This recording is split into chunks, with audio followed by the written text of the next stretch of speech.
Inside a packed federal courtroom, Jasmine Crockett refused to stand as Judge Grayson entered. But just 12 days later, he was dragged from the bench in handcuffs by the FBI. She didn't need to shout. One USB drive, and the entire power structure began to collapse. So what exactly did she uncover? So devastating that it made the most powerful men in America go pale in the middle of a live hearing. Stay with us. This is a story worth every second of your time. The courtroom had never felt this tense. From the previous night's headlines to the early morning rumble of protesters outside the courthouse steps, something heavier than law hung in the air. And when the doors creaked open to begin the most anticipated federal trial of the decade, United States versus Hawk Enterprises, an alleged transnational drug empire cloaked in corporate suits, accused of flooding American neighborhoods with fentanyl and bribing everyone from local cops to top-level judges. Jasmine Crockett, White House legal counsel, stepped inside like a blade through fog. She wasn't just here to prosecute a case. She was here to expose a system that had long sold justice to the highest bidder. Every step she took across the courtroom floor echoed with purpose. Cameramen repositioned, journalists murmured, defense attorneys at the Hawk Enterprises table stopped whispering and stared. Even the court clerk looked up, eyes wide, lips pressed together. Something was different today.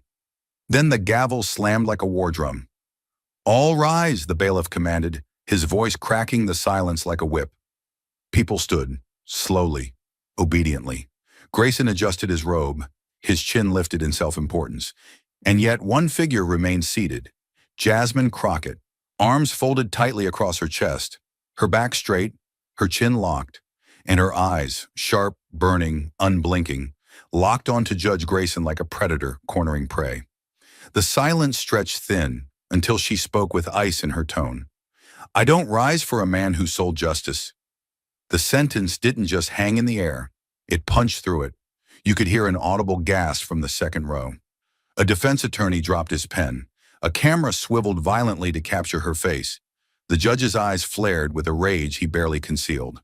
The air inside the courtroom was no longer thick with tension. It was about to explode. People weren't used to seeing the rules bent, much less shattered. This wasn't a protest in the streets. This was inside the belly of the beast, the federal courtroom itself, and Jasmine had just spat fire at the bench. She knew exactly what she was doing. She also knew exactly who she was facing. John Grayson wasn't just any judge. He was a respected, calculating figure who'd ruled over dozens of high-stakes cases. But his name, Jasmine believed, was also whispered in circles where verdicts were bartered like stocks. She had seen the sealed files, the strange dismissals, the curious financial filings, and now she had seen enough. She had no intention of playing by the script, because sometimes the system only bends when someone breaks it.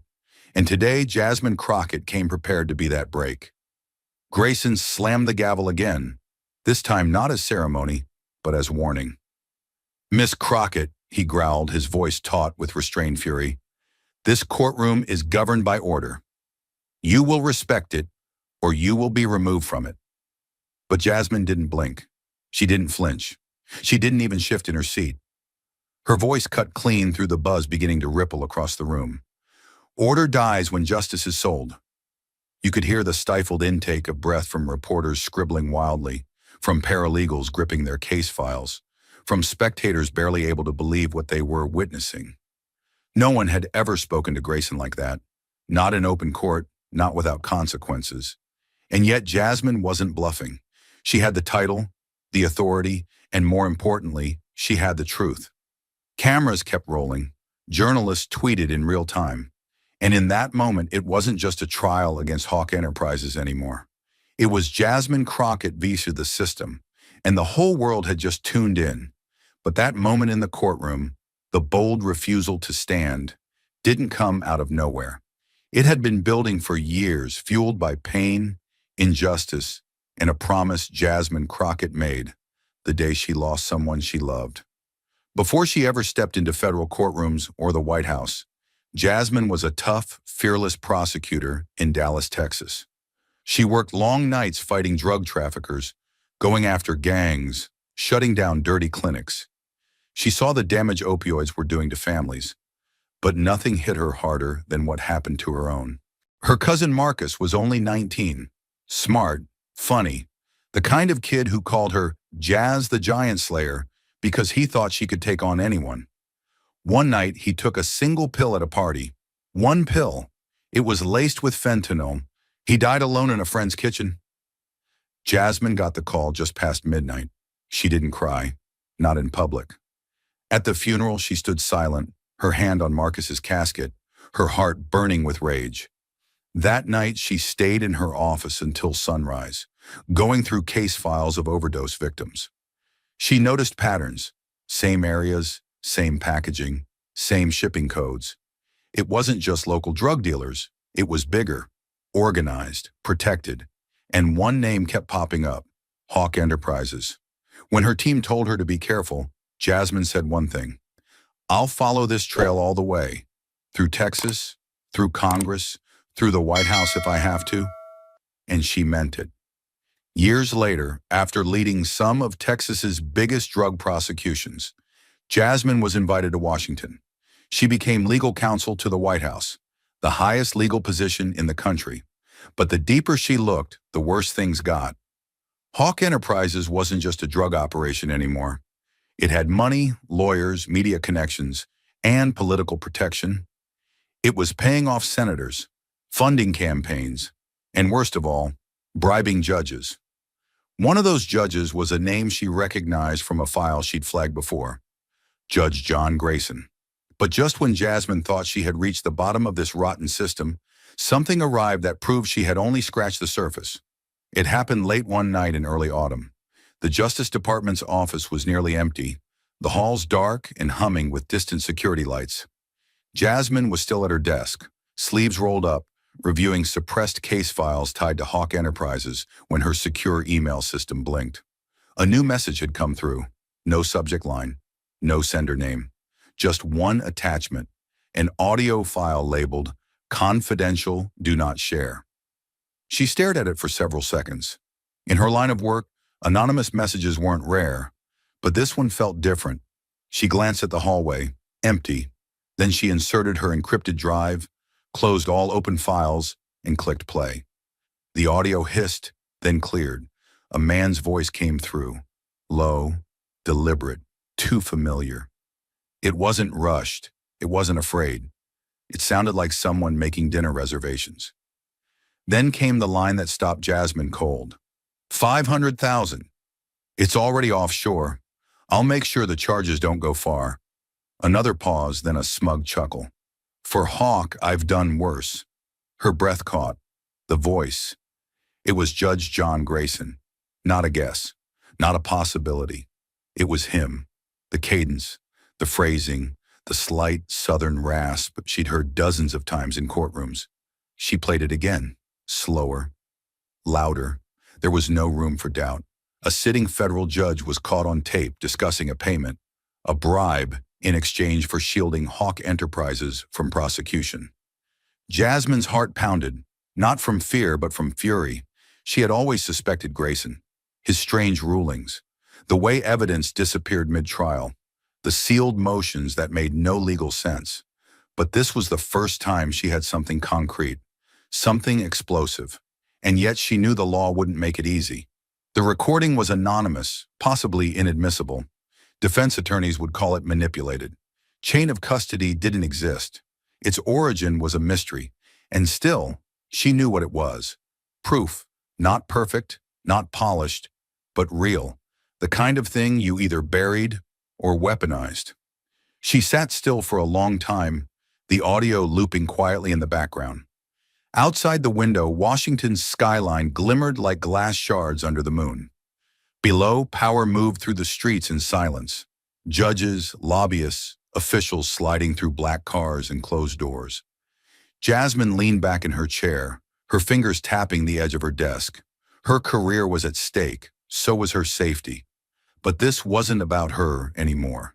It hadn't been since Marcus died. He took their money, she whispered aloud, and now he thinks no one will ever know.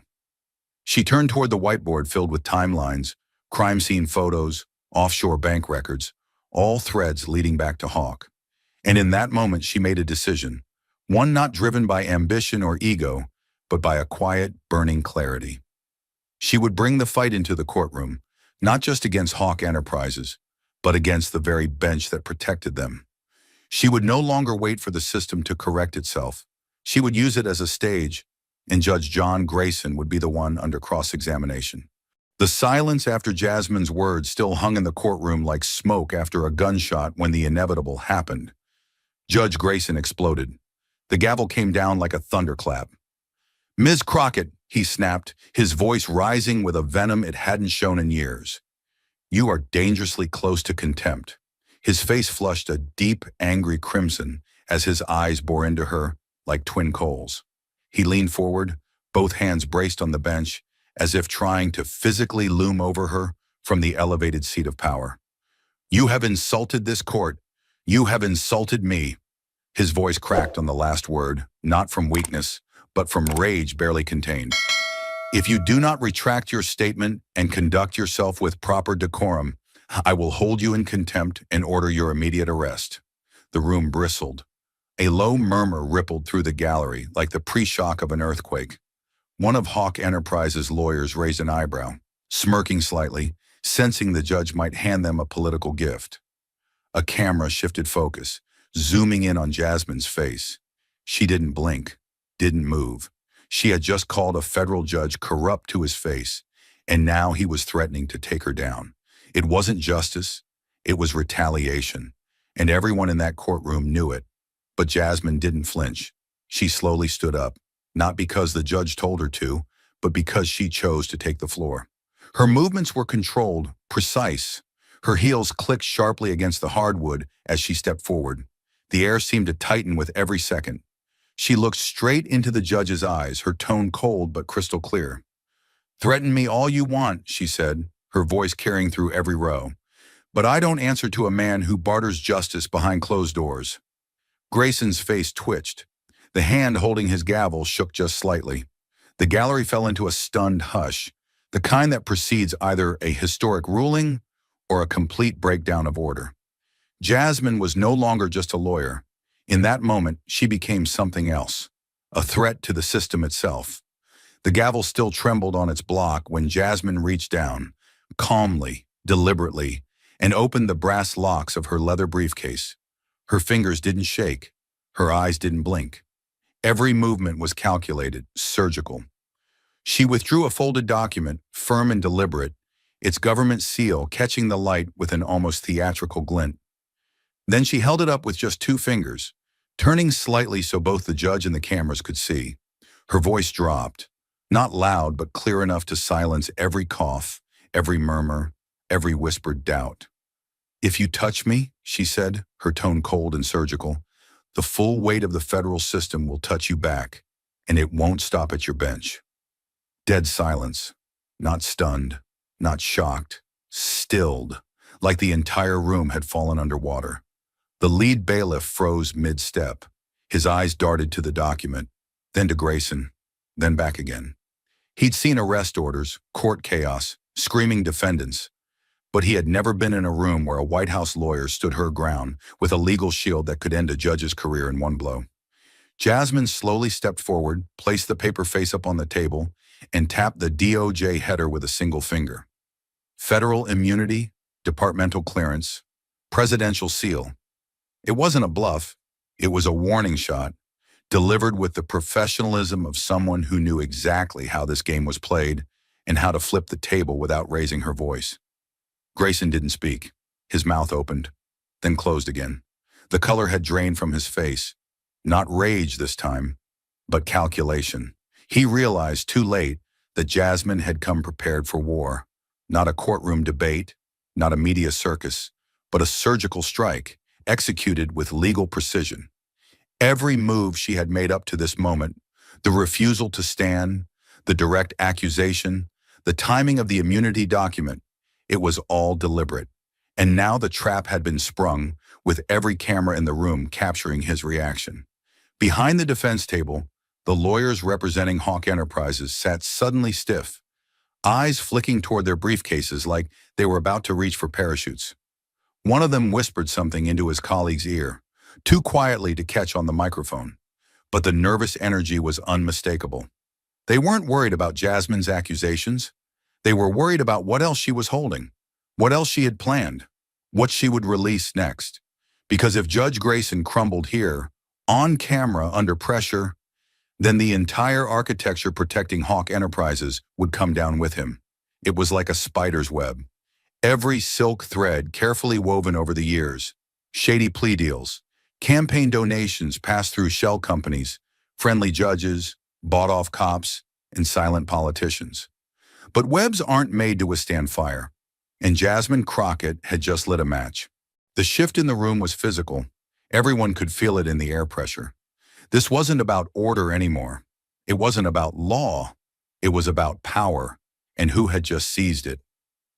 Grayson, once the unchallenged ruler of this courtroom, while Judge Grayson sat frozen in his robe, facing down a courtroom he no longer controlled. Far away from the cameras, a different kind of court was in session. In the steel and marble underbelly of Washington's power district, inside a private conference room hidden beneath a luxury media firm's headquarters, 4 men gathered under urgent silence. The door was soundproof, the lights dim, the oxygen thick with tension. Victor Hawk, CEO of Hawk Enterprises, stood at the head of the table, hands clasped behind his back, eyes sharp, posture rigid. Across from him, 2 senior opposition senators, both with reputations built not on legislation, but leverage. And at the end, calmly stirring a glass of bourbon, sat Martin Cates, a media baron whose empire could smear reputations in real time. She flipped the script, Hawk said coldly. Grayson blinked on live TV. And if she's holding that immunity paper, it means she's not just playing the court, she's playing the country. He turned to the senators, gaze steady. If that judge cracks, everything we've built around him collapses. The funding lines, the friendly rulings, the cover. The elder senator exhaled slowly. You think he'll hold? Hawk didn't answer right away. Then he spoke, voice low and lethal. I think he's panicking, which means we act now. The plan wasn't about saving Grayson. It was about saving the structure around him. They didn't need him to win. They just needed Jasmine Crockett to lose. Hawk stepped aside and clicked a remote. A monitor lit up, displaying a slideshow of Jasmine's courtroom defiance. Her standing firm, eyes locked on Grayson, her voice captured saying, if you touch me, the system touches you back. The pause in the room was chilling. She wants to be a symbol, Hawk said. So we break the symbol. Martin Cates leaned forward, steepling his fingers. We'll run a full editorial suite within 12 hours. She'll be cast as reckless, unstable, driven by vengeance, not justice. We use her defiance against her. Federal attorney ignores due process, threatens separation of powers. That kind of language. Let the public chew on that. The younger senator smirked. I'll push for a congressional ethics hearing. We'll frame it as a concern for judicial independence. Doesn't matter if it holds up. We just need headlines. But Hawk wasn't finished. From his briefcase, he produced a folder. Slim, clean, and chilling. He laid it on the table and opened it slowly. Inside were a dozen photos. Jasmine walking to her car, her niece exiting school, her parents at a quiet suburban cafe, all taken without her knowledge. At the bottom of the folder, a single handwritten note, 4 words. Back off, or lose everything. The silence thickened. Cates frowned. That's a line. Hawk's voice didn't flinch. It's a reminder, not a threat, a psychological leash. She wants to fight like a soldier. We remind her she's still human, still vulnerable. Days passed like loaded dice. The media storms roared. Headlines screamed. Talking heads on television turned her into a villain, then a martyr, then something in between. But Jasmine didn't flinch. She didn't do press. She didn't issue statements. She didn't blink when the threats escalated. She waited, prepared, built her case like a surgeon sharpening a scalpel. And now the day had come. The courtroom was packed again, tighter than the first time. Spectators filled every row, media vans swarmed the courthouse steps, and uniformed officers lined the aisles like soldiers before battle. Judge John Grayson entered first. He wore his robe, but the power behind it had faded. He tried to maintain the image of control, chin up, gavel firm, but his eyes betrayed him. He knew what Jasmine had. He just didn't know when she would strike, and she let that uncertainty bleed into the room like smoke from a fire no one could see. Jasmine stepped forward with calm precision. Her blue suit was crisp, her expression unreadable. She didn't raise her voice. She didn't need to. She reached into her briefcase and pulled out a silver USB drive. Small, harmless looking, but loaded like a weapon. She held it between her fingers for all to see. "Your Honor," she said, her voice ringing clear, "this is no longer about courtroom theatrics. This is evidence, direct, unfiltered, and verified." Then she handed the drive to the court technician without breaking eye contact with Grayson. "This contains audio of Judge John Grayson accepting a bribe from Victor Hawk to interfere in this trial." The courtroom froze. You could hear the sound of a pen dropping somewhere in the gallery. Cameras whipped toward the bench. Grayson opened his mouth, but no words came. His face flushed a shade of red that no lighting could hide. For a full 3 seconds, the court stood on the edge of chaos. Then Jasmine turned to the back of the room and gave a single nod. From the crowd, FBI agent Sarah Clean rose, tall, sharp-eyed, wearing a dark suit and her badge visible. She approached the bench like a blade in motion.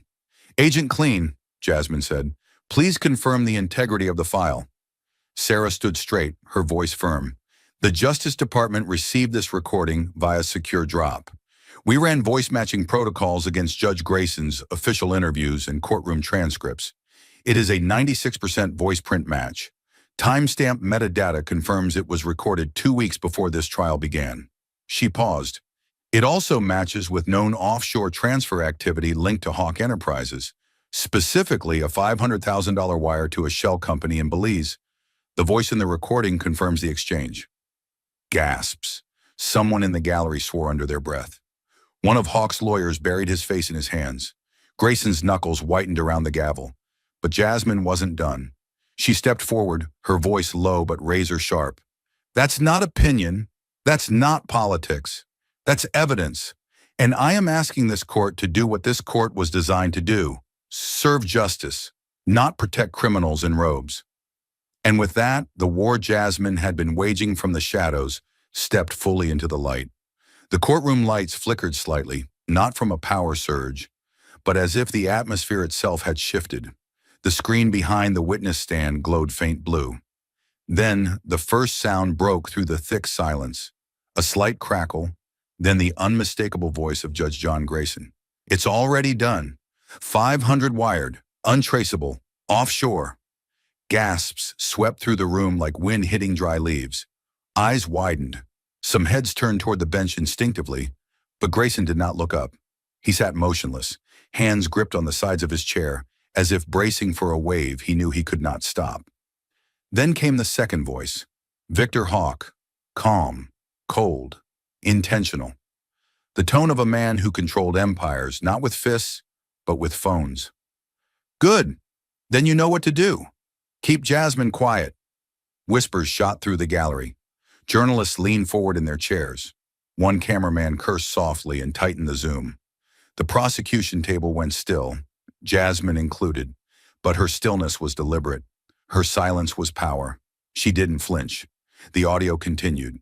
Grayson again. "She doesn't scare easy." A nervous chuckle followed, the kind that betrayed doubt, fear hiding behind arrogance. Hawk didn't laugh. His voice turned sharper, more lethal. "Then make her scared. I don't care how. Just silence her. By any means necessary." The line dropped like a bomb. And just like that, the courtroom transformed from a place of procedure to a crime scene. Not just a crime against law, but against principle. Against the very idea that truth could exist safely within the walls of power. In the jury box, a woman instinctively covered her mouth. At the defense table, one of Hawk's junior attorneys dropped his legal pad and didn't pick it up. On the judge's bench, Grayson's knuckles turned white. He opened his mouth slightly as if to object to anything, but no sound came out. He was caught, fully, fatally. Then the next section of the audio played, Hawk's voice again, less polished now, The words clipped, fast, urgent. She thinks the badge makes her bulletproof. A pause, a faint click in the background, maybe a glass being set down. Remind her it doesn't. The implication wasn't metaphorical. Then Grayson again, this time whispering, almost pleading, "We'll leak a threat. Nothing serious. Family photos. She'll get the message. She'll back off." That was the moment the courtroom crossed a line. Because bribery could be defended, spun, even buried under legalese. But this was conspiracy. This was stalking. This was calculated psychological warfare against a federal official. And now everyone had heard it. The sound of two men trying to weaponize fear, to make a woman doubt her own safety, her family's safety, just for doing her job. The audio stopped. Static crackled once more, then silence. The silence was even louder than the tape. No one spoke. Not the press, not the lawyers, not the judge. Everyone was looking, either at the projector or at Jasmine. She didn't gloat. She didn't blink. She stood tall, hands folded in front of her, her voice calm and measured. "This is what I've been fighting. Not rumors, not innuendo, but a system that uses power to silence truth. A system that thought it could break me in private, and I brought it into the light." Grayson's breathing grew shallow. His eyes were fixed on the desk. Sweat traced the line of his temple. He looked smaller now, not because he was seated, but because the robe could no longer protect him. For a moment, Judge Grayson looked like a man drowning in his own courtroom. The walls that had once echoed his authority now felt like they were closing in. The words from the recording still rang in everyone's ears. "Keep Jasmine quiet, by any means necessary." And now that the truth had been dragged, raw and unfiltered, into the light, Grayson did the only thing a crumbling tyrant knows how to do. He lashed out.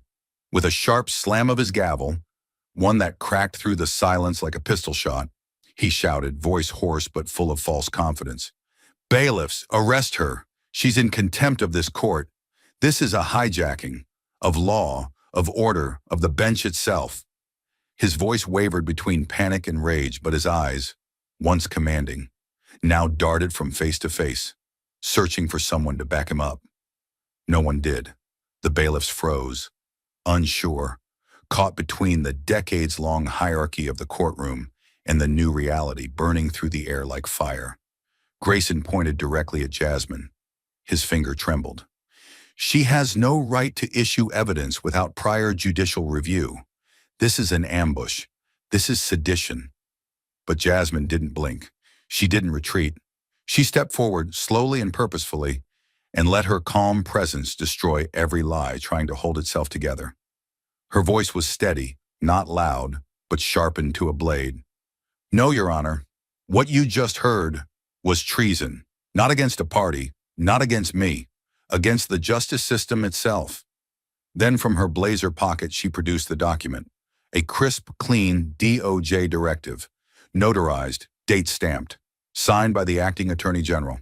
As she unfolded it with deliberate grace, the cameras clicked in a frenzy.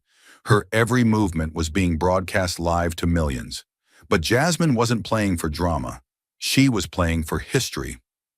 "Judge Grayson," she said, raising the document high enough for everyone, even those in the rafters, to see, under Title 18, Section 242 of the United States Federal Code, for acting under the color of law to violate the civil rights of a federal officer and obstructing an active criminal prosecution, I am hereby suspending your judicial authority. Effective immediately." The air turned to glass. No one breathed. Even the reporters, trained to expect anything, were stunned into silence. Jasmine let that silence hang in the air, then delivered the final blow. "Justice no longer belongs to you." Grayson staggered back half a step. The gavel slipped from his hand and clattered against the bench. It was a small sound, but in that charged silence, it may as well have been a thunderclap. A symbol of power falling from a man who once thought himself untouchable.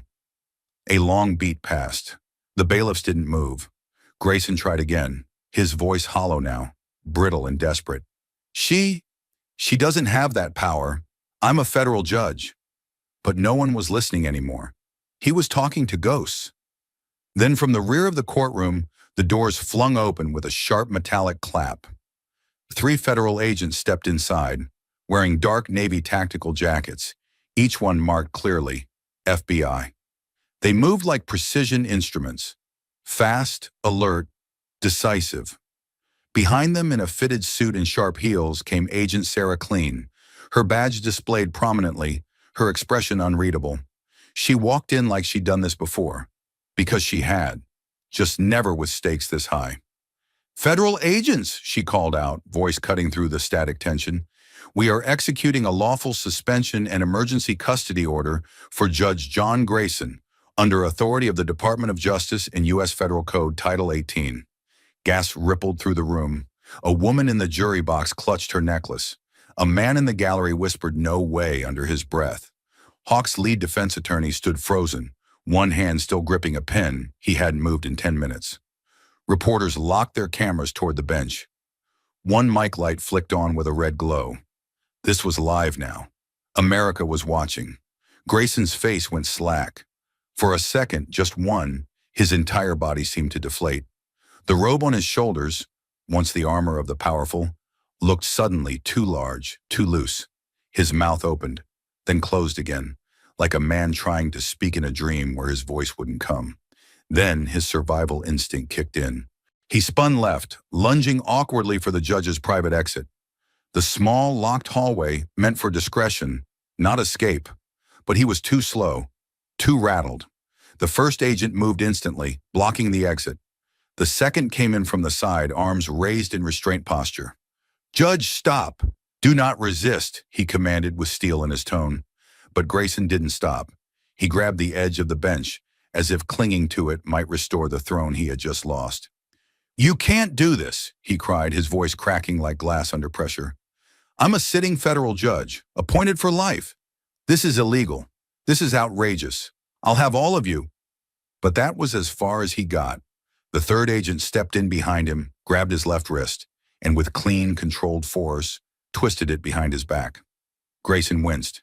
The other wrist followed, the metal cuffs sliding into place with a loud, unmistakable click. The courtroom froze. The image was surreal. A judge, still half draped in his robe, now cuffed like a criminal. The robe slipped down one shoulder as he struggled, revealing the sweat-soaked collar of his dress shirt. His breathing was loud, shallow, his eyes now wide with disbelief. He looked out across the room one last time, searching for rescue, for defense, for dignity, and found none. Agent Sarah stepped up beside him, calm, deadly calm. "John Grayson, you are under federal investigation for conspiracy to obstruct justice, bribery, and abuse of authority under color of law. You have the right to remain silent." Grayson muttered something, incoherent, a mix of protest and shame. But no one cared anymore. His words no longer held weight. Then came the walk. They led him down from the bench, not gently, but not roughly either. Just with the unshakable pressure of truth catching up to a man who had spent years hiding behind power. He passed by the jury box, where stunned citizens watched in silence. He passed the prosecution table, where Jasmine Crockett stood like a column of iron, steady, unflinching. She didn't smile. She didn't gloat. Her silence was louder than any verdict. Grayson refused to look at her. As he reached the doors, the last agent pushed them open with his shoulder, and a wall of camera flashes exploded outside, the light flooding in like judgment itself. Reporters shouted. Microphones pushed forward. The crowd outside surged. But inside, the courtroom remained still. The gavel lay on the floor beneath the bench. The robe hung crooked on the chair. And the man who once sat above the law had just been walked out beneath it. The courtroom victory had barely cooled before the next war began. Jasmine Crockett had just spent 4 hours locked in post-trial meetings with the DOJ's internal affairs team, debriefing federal agents, reviewing evidence chains, and updating the U.S. Marshals on high-risk retaliations. She was exhausted, mentally sharp, but physically running on fumes. Her body ached from tension, her voice was hoarse from testimony, and her inbox was flooded with hate, praise, and everything in between. She didn't leave the courthouse through the front doors. She knew better. Instead, she slipped out the East Side service entrance. a quiet, narrow alley typically reserved for staff vehicles. Two plainclothes agents walked in tight formation beside her. Her armored SUV was parked at the curb, black, unmarked, its tinted windows glinting under the fading DC sun. Jasmine reached for the door handle. That's when it happened. The first shot came like lightning. A sharp, whistling crack split the air. Not like the boom of a handgun, but the clean, dry snap of a long-distance rifle. The bullet struck the edge of the side mirror with pinpoint precision, tearing a small metal crater just inches from Jasmine's shoulder. The recoil vibration jolted through the doorframe. The SUV's glass shivered but didn't shatter. Time slowed. The agents dropped immediately. "Shoot her! Shoot her! Go!" one shouted, tackling Jasmine to the ground behind the vehicle. A second shot followed. This one tore through the rear window, spraying tempered fragments across the alley. A third agent, positioned by the SUV's tailgate, returned fire blindly toward the rooftops. Civilians nearby screamed. Two courthouse staffers hit the pavement. Chaos detonated in an instant. Jasmine didn't scream. She didn't flinch. She was already crawling behind the vehicle's rear tire, pulling the agent beside her to cover. The sound of radios crackling, shouts through earpieces, and tactical boots pounding concrete filled the air. Another SUV screeched into position from the far end of the block, its door flying open as backup teams spilled out in Kevlar vests. Inside the car, one bullet had lodged in the dashboard. The other had cracked the bullet-resistant window like a spiderweb. Both shots had been kill shots, head level, heart level, but she was still alive. By the time they got Jasmine out of the alley and into the reinforced convoy, she'd already checked herself for wounds. A minor cut on the cheek, likely from flying glass. Nothing serious, but the message had been clear. This wasn't a warning. This was an execution attempt. 20 minutes later, in a secure FBI substation deep beneath the federal complex, she sat at a cold steel briefing table while Agent Sarah Clean pulled up the feed. Surveillance footage, slow motion frame by frame, one blurry image after another. A rooftop 3 blocks east, a tripod-mounted sniper rifle set against a brick ledge, a figure in black vanishing behind an access door seconds after the shot. "Confirmed," Sarah said quietly. "This wasn't just intimidation. That was a professional. We believe the shooter is tied to a ghost outfit that's been linked to cartel protection work out of Colombia and Eastern Europe. Same gear, same caliber, same signature. We've seen his work before." Jasmine said nothing. She stared at the footage, eyes narrowed, not in shock but calculation, not in fear but in fury. Sarah slid a file across the table. Inside were satellite shots, ballistic reports, field notes. The heading read, "Suspect, Enforcer alias, Sparrow, known contract killer. Status, active." "The last time he pulled a trigger, it was against a judge in Guatemala," Sarah added. "This guy doesn't miss, except today." Jasmine finally leaned back, her voice calm as steel. "Then either he's slipping, or he wanted me alive." Sarah hesitated. "We're not ruling out psychological warfare. Wound her, don't kill her. Make her flinch next time she stands before a court. It's an old trick." Jasmine met her eyes. "Then they picked the wrong woman." She stood up, walked over to the security monitor still playing the moment of impact, the bullet embedding into her SUV's mirror. Her finger traced the screen for a moment. Then she spoke slowly. "I survived Texas. I had to dodge drive-bys in Dallas before I ever saw Harvard Law. I've had gang leaders leave notes on my windshield, DEA agents tell me to back off, and judges dismiss entire fentanyl cases because the defendant wore a suit." She turned back to Sarah. "I've seen worse, and I'm still standing.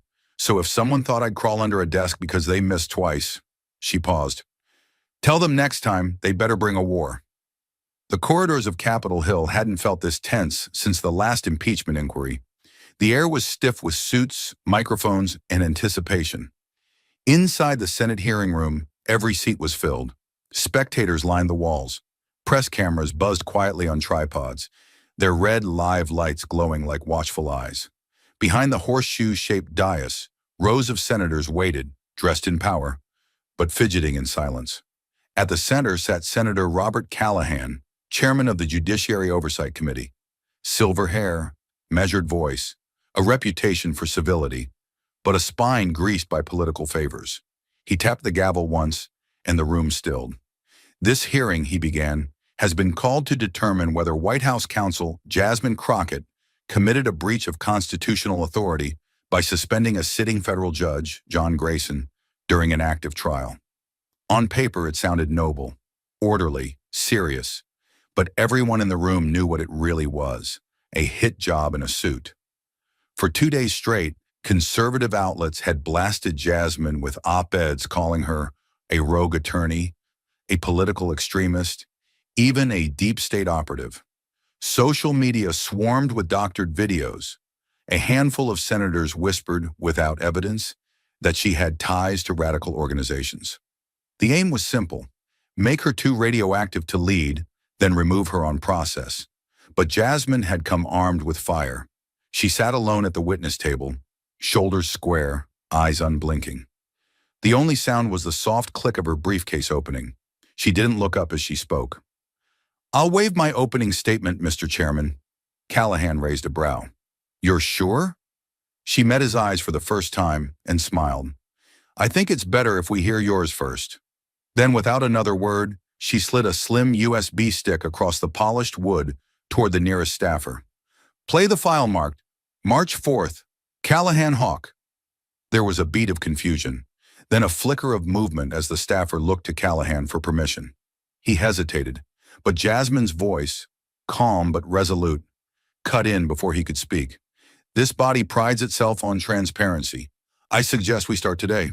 And just like that, the playback began. The room turned into a tomb as Victor Hawk's voice oozed from the speakers. "She's dangerous. You've got the committee. Make it look legal. Frame it like she overstepped. I'll take care of the rest." Then unmistakably, Senator Callahan's own voice followed. "I can orchestrate the optics. We'll emphasize process violations. Paint her as emotionally unstable. The press will eat it up." Dead silence. Every phone in the room lit up. Reporters turned to each other, eyes wide. One aide sprinted to a side door with their phone pressed to their ear. A woman in the back audibly gasped. The gavel trembled in Callahan's hand, his face pale, sweat forming at his temples. But Jasmine didn't stop there. She reached again into her briefcase and pulled out a folder. Thick, official, marked with the Department of Justice seal. "This," she said, lifting the stack, "is a certified audit trail showing financial transactions from Hawk Enterprises shadow firms to 13 members of this legislative body." She placed the folder on the table.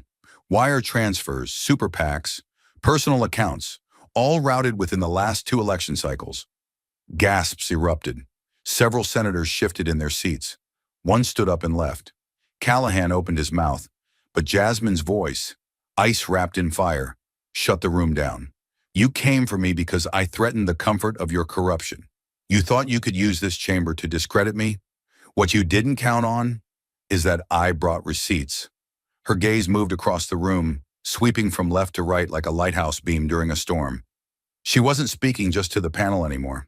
She was speaking to the people, the cameras, the generations watching. "I didn't suspend a judge to show power. I did it to stop a man from selling justice to a crime syndicate. And if this chamber truly believes that's misconduct, then maybe it's this chamber that needs reform, not me." Callahan, still frozen, finally pounded his gavel. "This hearing is out of order." Jasmine leaned forward. "No, Senator. This hearing is finally in order." Reporters surged toward the exit. The press was already pushing out headlines. "Jasmine exposes congressional corruption live. Senator Callahan tied to Victor Hawk. Crockett's counterattack rocks Capitol." Then came the final move, the vote. But they didn't dare take it. No senator wanted their name on the record supporting a corrupted judge or a media-manipulated witch hunt. Not after what had just been revealed. One by one, the committee members leaned back, checked their notes, and fell into silence. They knew. She'd won. Not just the room, the war. The trial of United States versus John Grayson and Victor Hawk wasn't just a legal proceeding. It was the final chapter of an American nightmare. For weeks, the nation had been glued to their screens. This wasn't a scandal hidden in footnotes or whispered in policy circles. This was justice standing eye to eye with power and daring it to blink. Courtroom sketches were on the covers of magazines. College classes paused to stream testimony. Even hardened political anchors sat quietly, eyes fixed on every detail of the live feed. Jasmine Crockett had brought them here. Now she sat quietly in the first row of the gallery, behind the prosecution table. No cameras on her, no podium, just presence. She wasn't there to perform, she was there to witness. And the first to fall was Judge John Grayson. The man who once held court in that very building now entered in shackles, wearing a thin correctional jumpsuit, his eyes sunken into the hollow of his guilt. There was no press conference, no statement of innocence, no fire in his eyes. Only resignation and a slow, almost robotic nod as he took the stand to enter his plea. "How do you plead to the charge of conspiracy to obstruct justice?" the judge asked. A silence stretched, so long it felt unnatural. Then, "Guilty." The word didn't echo. It sank, like a stone dropped into a still lake. Jasmine looked at him, just once, not with revenge, not with anger, but with a knowing quiet, the kind only someone who's seen a man become his crime can carry. Grayson didn't return her look. He stared at the floor like it might open up and take him away. But the storm was still gathering, and its name was Victor Hawk. He entered not like a man defeated, but like one still holding on to the illusion of command. Black tailored suit, silver cufflinks. His lawyers surrounded him like armor. He didn't shuffle. He strode to his seat, shoulders back, jaw tight. But no amount of posture could protect him from what was coming. The prosecution presented wire records. $2 million transferred 12 hours after the sniper attempt on Jasmine's life. The money had come from a shell company under Hawk Enterprises, routed through Zurich, landed in a private account belonging to a known cartel hitman connected to 3 political assassinations overseas. Sarah Clean stood to deliver the evidence herself, calm, forensic, surgical. "There is no business justification, no contract, no traceable service," she testified. "There is only this payment, $2 million, from Victor Hawk's network to a man who fired 2 shots at federal counsel Jasmine Crockett." The courtroom didn't breathe. Then came the audio. Not from a courtroom, not from a wiretap, but from a boardroom, recorded during a meeting Jasmine's team had infiltrated months ago. Hawk's voice was cold, measured, certain. "She doesn't get rattled, so rattle the people around her, send a message. And if she still won't fold, well, everyone breaks eventually." The room cracked open like a fault line. One juror put her hand over her mouth. Reporters typed so fast the keys clicked like gunfire. Hawk's defense attorney tried to object, but the judge didn't even entertain it. Jasmine sat unmoving. Her hands were clasped, her eyes locked straight ahead. But her posture carried a charge, the quiet power of someone who had taken every hit, every smear, every bullet and still stood. Now the courtroom stood with her. On sentencing day, Grayson's fate was handed down first. 20 years. Federal prison, no parole. He didn't protest. He didn't speak. Just nodded once before 2 marshals took him away. As he passed Jasmine, he paused, not long, but just enough to glance up. Not to ask for forgiveness, just to acknowledge. She gave him nothing. Then came Hawk. The judge didn't rush. She read each charge slowly, carefully, as if to weigh each word against every life lost to fentanyl, every cop paid off, every silent death in a backroom deal. The courtroom was dead quiet. For the crimes of conspiracy to commit murder, obstruction of justice, bribery, and trafficking, the judge said, eyes locked on Hawk, you are hereby sentenced to life in federal prison without the possibility of parole. For the first time, Victor Hawk moved. His jaw twitched.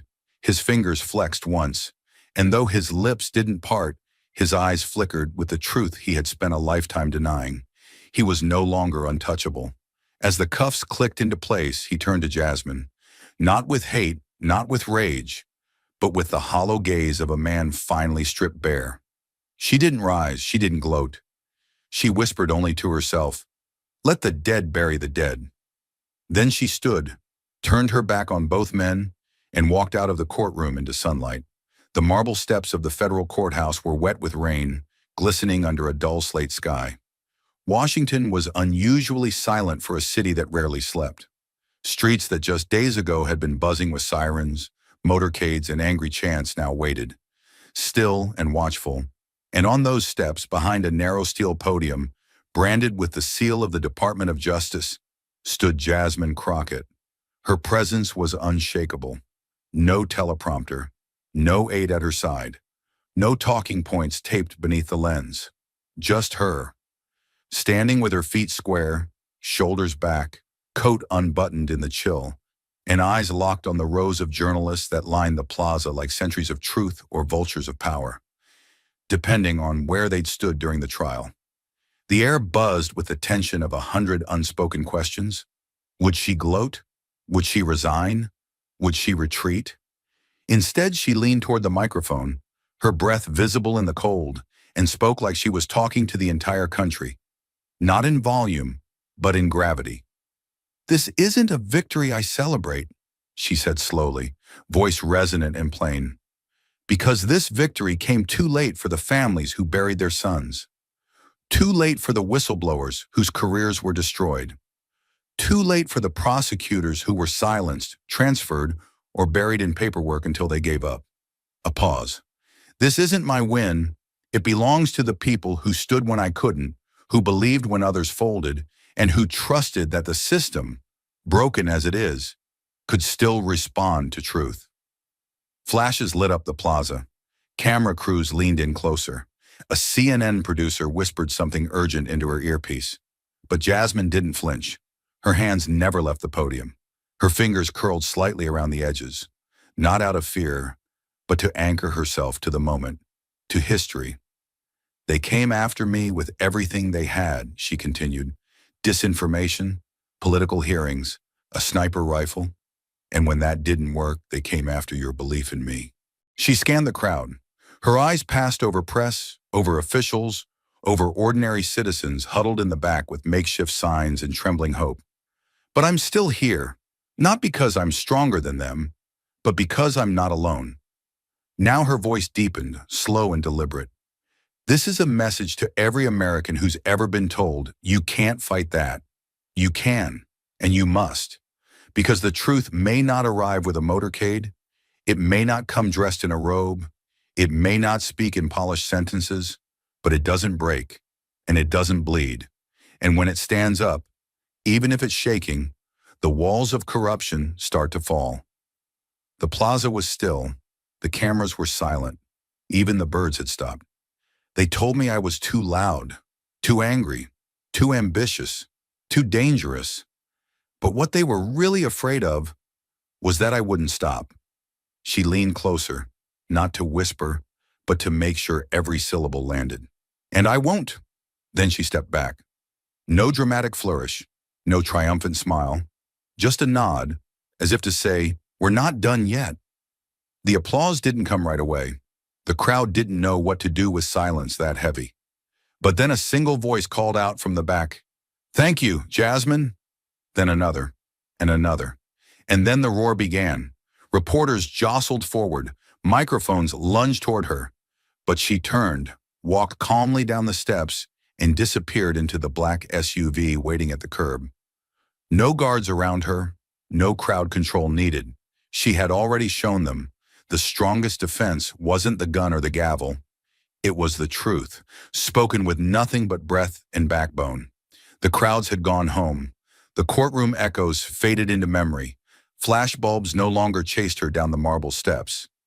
But in the quiet hours after the trial of the century, Washington, D.C. returned to its most dangerous state, calm. It was just past midnight. Inside her office on the 6th floor of the Justice Department, Jasmine Crockett sat at her desk, alone, lit only by the warm glow of a desk lamp. Outside the window, the city sprawled in tense stillness. The Capitol dome lit like a watchful eye against the darkness. Her navy blazer hung neatly on a coat rack. Her tie was loosened. Her heels sat on the floor beneath her chair. Her bare feet rested on the cold wood. A small reminder that for all the history she'd just changed, she was still human, still breathing. Stacks of files surrounded her. Sealed warrants, financial records, digital forensics. The last 2 months were etched into every page, every bullet point, every corner of the broken system she had dared to challenge. A manila envelope rested at the center of her desk, a summary of the final sentencing order against Grayson and Hawk. She hadn't opened it yet. She didn't need to. The gavel had already fallen. But something else arrived that night. A low knock echoed on the glass pane of her office door. She looked up, not startled, just alert. It was Agent Sarah Clean, tired, dust on her blazer, a manila envelope in hand. Jasmine raised an eyebrow. "It's after midnight." Sarah stepped in, shutting the door behind her. She didn't smile. She placed the envelope on the desk in silence. Jasmine noticed immediately.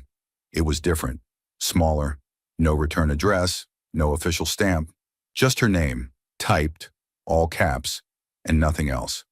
Jasmine didn't speak.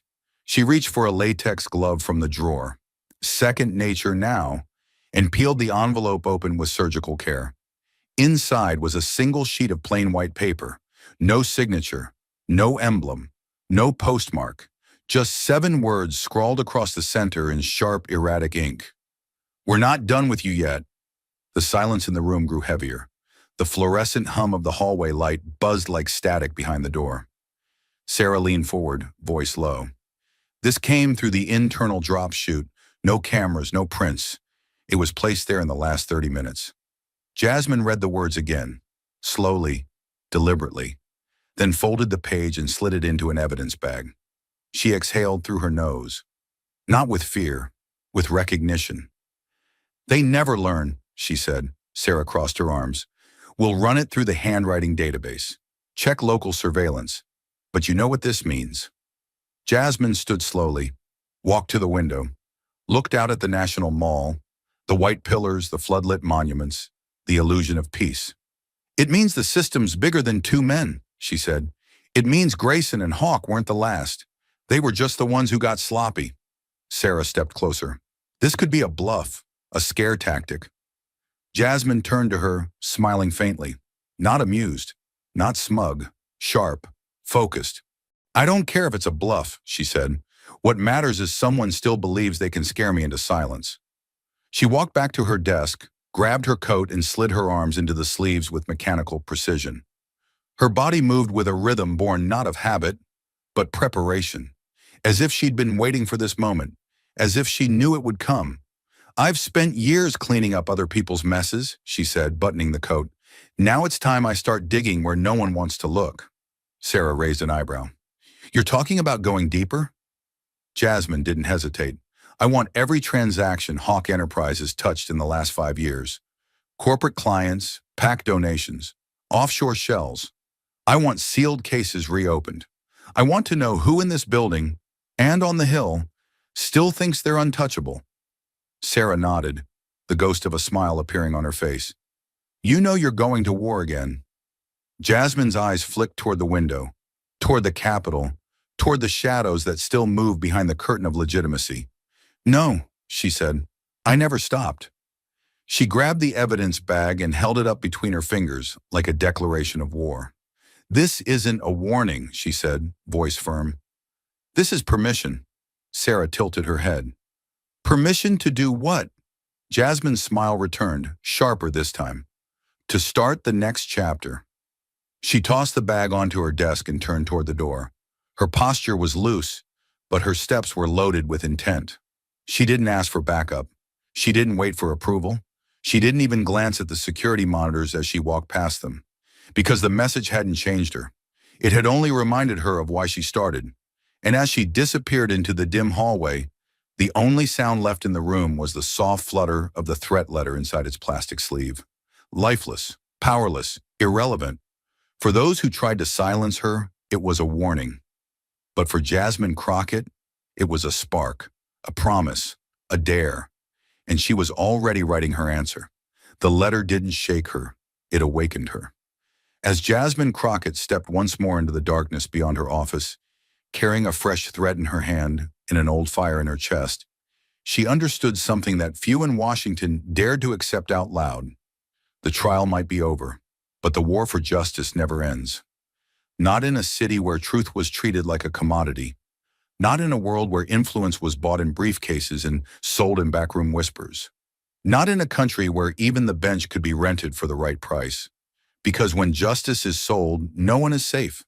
Not the journalist, not the whistleblower, not the prosecutor, not the citizen watching from the sidelines, hoping the laws on the books are the ones being followed, and certainly not the person brave enough to stand up.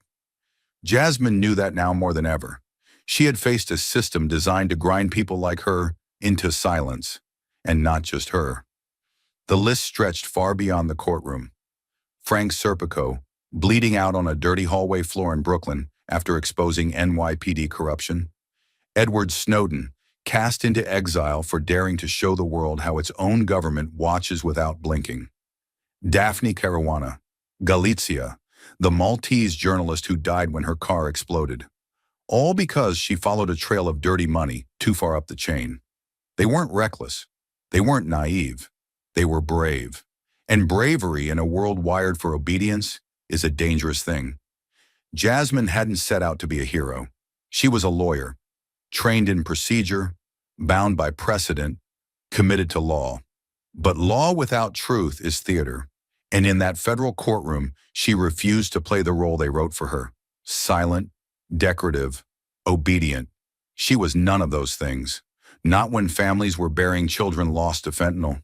Not when judges were taking payouts to protect killers in suits.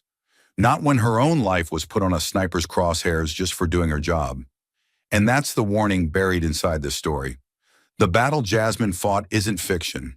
It's a mirror, a reflection of a world where power is rarely punished, and truth-tellers are often left standing alone. She stood because others couldn't, or wouldn't, or had already been buried, in paperwork, in debt, in fear. What saved her wasn't immunity, it wasn't title, it wasn't government badges, it was conviction.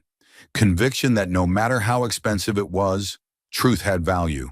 That no matter how dangerous it became, justice still mattered. And that no matter how loud the lies got, one steady voice could still cut through. But that voice doesn't echo on its own.